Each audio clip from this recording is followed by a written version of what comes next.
की बहुत ही लोकप्रिय माननीय मुख्यमंत्री श्रीमती रेखा गुप्ता जी, दिल्ली के माननीय सांसद श्री रामवीर सिंह बिधूड़ी जी, डीडी के उपाध्यक्ष श्री एन श्रवण कुमार जी, यहाँ पर मौजूद सभी साथियों और मीडिया के साथियों, आज नेहरू प्लेस में इस automated multi level parking complex को आपको सौंपते हुए मुझे बड़ी खुशी हो रही है।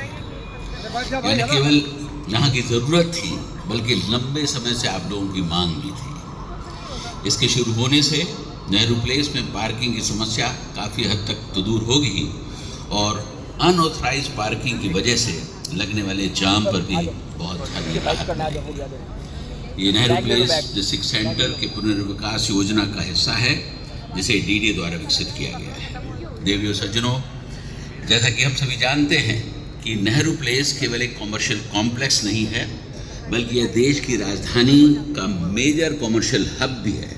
वर्षों से इसकी गिनती देश के बड़े आईटी और कंप्यूटर हार्डवेयर मार्केट के रूप में जानी जाती है। यह हज़ारों लोगों को रोज़गार भी देता है। मैं यहाँ पर पहले भी कई बार आया हूँ। मुझे याद है 2023 में G20 के दौरान और फरवरी 2024 में स्काई वॉक और साइकिल ट्रैक के उद्घाटन के समय में। आपको याद होगा कि इन फैसिलिटीज़ का इस वक्त उद्घाटन किया गया था। उस वक्त आपके मार्केट एसोसिएशन ने मुझसे आग्रह किया था कि यहाँ पर हमें जो सबसे बड़ी परेशानी है वह पार्किंग की है, उसके लिए कोई समाधान की ज़रूरत है। मैंने आपसे वादा किया था कि हम आपकी इस समस्या का हल करेंगे।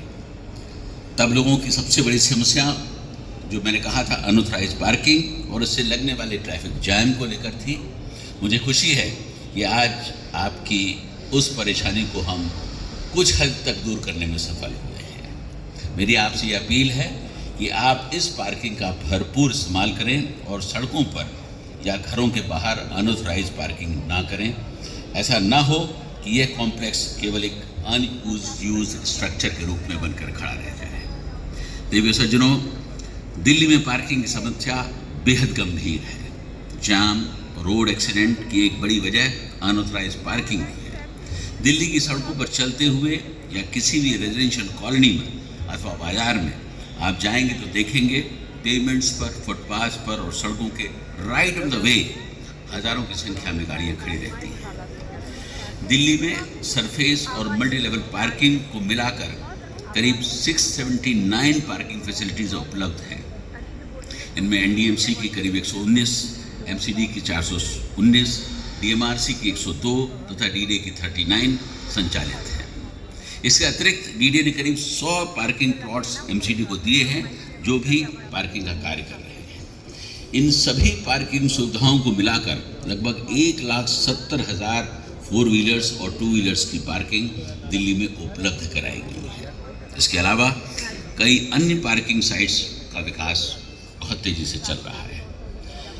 मुझे बहुत अफसोस के साथ ये कहना पड़ रहा है कि जहां एक तरफ सरकारी एजेंसियां नई पार्किंग उपलब्ध कराने में लगी हुई हैं, वहीं दूसरी तरफ हमारे लोग विकसित हो चुकी पार्किंग को सिर्फ कुछ ही चंद मिनटों के लिए यूज़ करते हैं या यूज़ नहीं करते हैं, जिसकी वजह से पार्किंग की समस्या का हल नहीं हो पाता है। कई कॉलोनियों और बाज़ारों में पर्याप्त पार्किंग व्यवस्था होने के बावजूद भी लोग सड़कों, फुटपाथ और पेमेंट्स पर पार्किंग कर रहे हैं। मैंने स्वयं उत्तर दिल्ली के कमला नगर, दक्षिण दिल्ली के यूसुफ सराय तथा पश्चिम के पंजाबी बाग में ऐसा होते हुए देखा है। देवियों सज्जनों, पार्किंग समस्या से निपटना केवल सरकार की जिम्मेदारी नहीं है। इस समस्या का समाधान वाहन चालकों और इनके मालिकों के हाथ में भी है। आपको ध्यान रखना होगा कि पार्किंग, रोड सेफ्टी और स्मूथ ट्रैफिक की जिम्मेदारी केवल सरकार की नहीं, बल्कि सभी नागरिकों की भी होती है। आजकल सोशल मीडिया पर भी ज़ीरो सिविक सेंस को लेकर काफ़ी हलचल है। अनऑथराइज पार्किंग भी सिविक सेंस का एक हिस्सा है। यदि आप अपनी गाड़ियां सही जगह पर पार्क करते हैं तो इससे न केवल सड़क पे हादसों में कमी आती है, बल्कि जाम के अलावा फ्यूल की भी बचत होती है, जिससे वायु प्रदूषण कम होता है। इसलिए मेरी आपसे अपील है कि इसका भरपूर प्रयोग करें। अनऑथराइज पार्किंग की समस्या मैंने बहुत ही गंभीरता से इसको लिया है और अभी 15 दिन पहले ही मैं आपको बताना चाहता हूँ, मैंने पुलिस को ये निर्देश दिए हैं, इसे सख्ती से निपटने की ज़रूरत है। मैं आपको बताना चाहूँगा कि इस बारे में हमारी policy 0 tolerance to unauthorised parking की है। मैं यहाँ से ये भी कहना चाहता हूँ कि आने वाले समय में आप देखेंगे कि पुलिस जो लोग अपने फुटपाथ पर या पेमेंट्स पर या बीच रोड पर जो गाड़ियाँ पार्क करके चले जाते हैं, उनके खिलाफ सख्त एक्शन लेंगे। मैंने बहुत जगहों पर देखा है कि जिनके घरों में 3-3, 4-4 गाड़ियों की पार्किंग की सुविधा उपलब्ध है, उसके बावजूद भी वो लोग सड़कों पे गाड़ियाँ पार्क करते हैं, फुटपाथ पे गाड़ियाँ पार्क करते हैं। ये समस्या गंभीर है।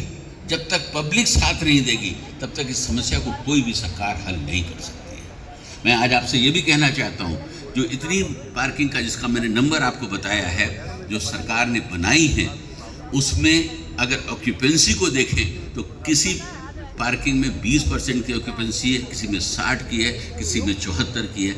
80% से ज़्यादा किसी भी पार्किंग में उपलब्ध जो ऑक्यूपेंसी नहीं है। ये हमारे लिए बहुत ही शर्म की बात है कि जहाँ पार्किंग उपलब्ध है, वहाँ पर भी लोग जो है सड़कों पे गाड़ियाँ पार्क करना पसंद करते हैं, लेकिन पार्किंग का यूज़ नहीं करते। मेरी आपसे ये फिर विनती है कि इस पार्किंग का आपको यूज़ करना है, जिससे कि जो हमारी सबसे बड़ी समस्या है, सड़कों पे जो गाड़ियाँ खड़ी रहती हैं, जिससे एक्सीडेंट्स होते हैं, जाम लगते हैं, उस समस्या का भी हल अपने आप हो जाए। मुझे मालूम है कि आप सभी इस समस्या से परिचित हैं, नहीं बल्कि बहुत परेशान भी हैं। मेरे पास अक्सर लोग कंप्लेंट करके आते हैं कि साहब उस मार्केट के अंदर आप जा नहीं सकते क्योंकि गाड़ियाँ सड़कों के ऊपर पड़ती रहती हैं। ये मार्केट पूरी तरीके से ऑक्युपाइड हो गया है अनऑथराइज्ड पार्किंग की वजह से।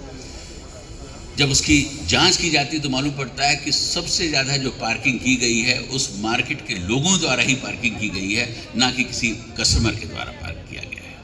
वो जगह को ऑक्युपाई करने के लिए वहाँ पर पार्किंग कर देते हैं। इस माइंडसेट को बदलने की ज़रूरत है, और जब तक आप इस माइंडसेट को बदलेंगे नहीं, तब तक हम समझते हैं कि हम दिल्ली में कितनी भी पार्किंग्स को बनाकर खड़ा कर दें। जैसा कि माननीय मुख्यमंत्री जी कह रही थी कि उनका विज़न है कि हम ज़्यादा से ज़्यादा जो है मल्टी लेवल पार्किंग को बनाएं। अभी कुछ महीने पहले उन्होंने कुछ नई पार्किंग्स का उद्घाटन किया है। डीडे भी इस पर बहुत सारा काम कर रहा है, लेकिन ये समस्या नहीं हल होगी जब तक कि पब्लिक का साथ नहीं होगा, और पब्लिक का साथ होना बहुत ज़रूरी है। मैं माननीय सांसद महोदय से भी रिक्वेस्ट करूंगा, यहाँ के जो पार्षद हैं उनसे भी रिक्वेस्ट करूंगा कि यहाँ की जनता, जो यहाँ के लोग हैं, उनको इस बात के लिए आप कन्विंस करें कि इस पार्किंग को यूज़ करें, और ये पार्किंग जो है खाली ना रहे। कुछ चंद रुपए अगर आप पे करते हैं तो उससे आपकी समस्या हल हो जाती है, ना कि आपके वो पैसे की कॉस्ट बहुत ज़्यादा होती है। तो हमें अपने माइंडसेट को चेंज करने की ज़रूरत है। जहाँ तक इस मल्टी लेवल कार पार्किंग का सवाल है, मैं आपको बताना चाहूँगा कि यह इको फ्रेंडली है, उसके साथ साथ टेक्निकली बहुत ही साउंड बनाई गई है। इसमें ट्रेडिशनल ब्रिक्स की जगह ऑटोक्लेव्ड एरेटेड कंक्रीट ब्लॉक्स को लगाया गया है, जो अर्थक्वेक रेजिस्टेंस भी है। यहाँ पहली बार वैक्यूम डी वाटरिंग कंक्रीट का इस्तेमाल किया गया है, जो ड्यूरेबल होने के साथ साथ लो मेंटेनेंस भी है। ग्लास रीइंफोर्स कंक्रीट जाली लगाई गई हैं, जो नेचुरल सनलाइट को भरपूर यहाँ पर देगी, जिससे बिजली की खपत जो है कम होगी। लोगों को यहाँ गाड़ियाँ पार्क करने के लिए जगह जगह की तलाश नहीं करनी पड़ेगी, वो खुद ऑटोमेटेड कंप्यूटराइज सिस्टम के माध्यम से पार्क कर दी जाएंगी। इस 6 लेवल पार्किंग कॉम्प्लेक्स को बनाने में करीब 62 से 65 करोड़ रुपए का खर्चा हुआ है, और जैसा कि आपको माननीय मुख्यमंत्री जी ने भी बताया कि यहाँ 660 कार और 352 टू व्हीलर्स पार्क हो सकेंगे। सिर्फ ये 660 कार नहीं या 362 स्कूटर नहीं, बल्कि जब आप इसको मल्टीप्लाई करेंगे तो कम से कम 2000 गाड़ियाँ एक दिन के अंदर जो है इसमें सर्कुलेट हो सकती हैं, जो एक बहुत बड़ा नंबर है, बहुत बड़ा नंबर है। जो यहाँ मार्केट के अंदर जो लोग आएंगे यहाँ पर शॉपिंग करने के लिए या किसी और चीज़ के लिए, वो भी गाड़ियाँ जब यहाँ पार्क करेंगे तो उसका जो फ़ायदा होगा वो इस पार्किंग को, जो सुविधा को जो डीडे ने बनाया उनको होगा, उसके साथ साथ आपको भी होगा।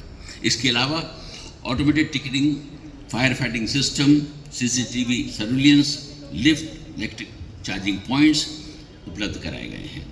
Vertical garden, water conservation, rain water harvesting से इसको इन्वायरमेंटल फ्रेंडली बनाया गया। मैं समझता हूँ कि शायद दिल्ली की पहली ऐसी मल्टी लेवल पार्किंग है जहाँ पर इतनी सारी सुविधाएं हैं और जो ग्रीन बिल्डिंग के रूप में जानी जा सकती है। मुझे ये कहने में कोई गुरेज नहीं है कि दिल्ली में यह अपनी तरह की पहली पार्किंग है। इसके लिए मैं डीडीए को बहुत बहुत बधाई देना चाहता हूँ। ये सभी समस्याएं दिल्ली को ग्रीन और स्मार्ट सिटी बनाने का जो माननीय मुख्यमंत्री जी का सपना है, उसमें एक कदम की तरीके से जोड़ा जा सकता है। मुझे याद है कि जब माननीय मुख्यमंत्री जी से मेरी मुलाकात हुई थी शुरू में, तो उनका जो विज़न था वो ये था कि हम दिल्ली को जो है एक स्मार्ट सिटी बनाना चाहते हैं। उन्होंने मुझसे कहा था कि मुझे सिंगापुर और जापान से बात कंपैरिजन नहीं करना है, आपको दिल्ली को एक ऐसा सिटी बनाना है जो हमारे लोगों के लिए जो है टॉप क्लास हो, वर्ल्ड क्लास हो। और आज उसी दिशा में वो काम कर रही हैं और बहुत सारे जो प्रोजेक्ट्स इस वक्त हाथ में उन्होंने लिए हैं, उसके रिजल्ट्स मैं आपको दावे के साथ कह सकता हूँ 1.5 साल से 2 साल के अंदर दिखने लगेंगे। यह केवल एक पार्किंग फैसिलिटी नहीं है, बल्कि एक सुव्यवस्थित, सुलभ और सस्टेनेबल डेवलपमेंट का जो हमारा एक दायित्व है, उसके प्रति ये हमारा एक कर्तव्य बनता है। ये दर्शाता है कि आधुनिक तकनीक और योजनाबद्ध विकास के माध्यम से हम राजधानियों की जो चुनौतियां हैं, उनका प्रभावी समाधान कर सकते हैं। मैं एक बार फिर आपसे विनम्र निवेदन करता हूं कि इस मल्टी लेवल पार्किंग का ज़्यादा से ज़्यादा प्रयोग करें और ये प्रूव करें कि जो दिल्ली में जो विकास की एक धारा शुरू हुई है इस नई सरकार के माध्यम से, उसमें यहाँ की जनता जो है वो उतनी ही भागीदारी होगी जितनी की सरकार है। मैंने पहले भी कहा कि कोई भी कार्य सरकार का सफल तब तक नहीं हो सकता जब तक कि जनता की उसमें भागीदारी ना हो या जनता उसमें जो है पूरे दिल से पार्टिसिपेट न करे। मैं इन्हीं शब्दों के साथ एक बार फिर माननीय मुख्यमंत्री जी का, माननीय सांसद जी का बहुत बहुत धन्यवाद करता हूं कि वो यहाँ आई और इस कार्यक्रम में उन्होंने हिस्सा लिया। और मैंने विश्वास दिलाता हूं कि डीडीए की तरफ से इस तरीके के कार्य करते लिए जाएंगे और जो भी हमारे प्रोजेक्ट्स पाइपलाइन में हैं, उनको हम जल्दी, हमारी कोशिश है कि उनको पब्लिक के लिए खोल दिया जाए, उनका उद्घाटन किया जाए। और आने वाले समय में आप देखेंगे कि बहुत सारे ऐसे प्रोजेक्ट जो हैं माननीय मुख्यमंत्री जी के कर कमलों द्वारा उद्घाटन में आएंगे। बहुत बहुत धन्यवाद। बहुत बहुत आभार, बहुत बहुत धन्यवाद आदरणीय सर। आपके मार्गदर्शन से ही विकास को संतुलन और स्थायित्व मिलता है।